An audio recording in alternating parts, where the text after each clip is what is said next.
अदाकार अहमद अली बट को शादी के लिए कितने पापड़ बेलने पड़े? फातिमा खान अदाकार को छोड़कर कहां चली गई थी? वजन कम करने की बड़ी वजह क्या?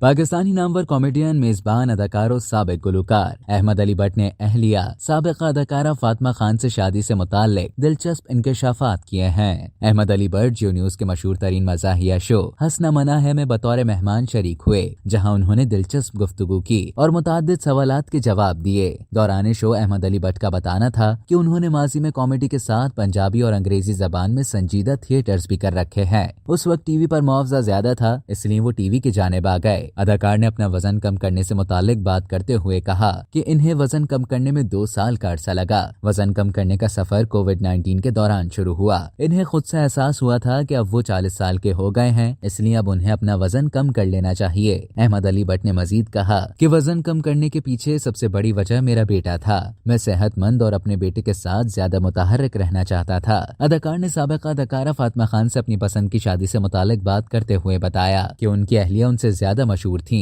उन्होंने फातिमा खान को अपने TV programme Jutt and Bond की एक एपिसोड की ऑफर की। फातिमा खान ने ऑफर कबूल की, लेकिन उस वक्त फातिमा के बहुत ज्यादा नखरे थे, इसलिए उन्होंने मुझसे बात तक नहीं की। अहमद अली बट ने मजीद बताया कि शादी से कबल 9 साल हमारी अच्छी दोस्ती रही। फिर फातिमा बरतानिया से ताल्लुक रखने के सबब मुझे छोड़कर बरतानिया चली गई। अदाकार ने बताया कि मुझे फातिमा को शादी के लिए राजी करने पर 9 साल लग गए और बहुत कोशिशों के बाद मैंने फातिमा को वापस पाकिस्तान बुला ही लिया। याद रहे कि अहमद अली बट की अदाकारा फातिमा खान से 2013 में शादी हुई थी और उनके यहाँ अक्टूबर 2014 में पहले बच्चे की पैदाइश हुई थी।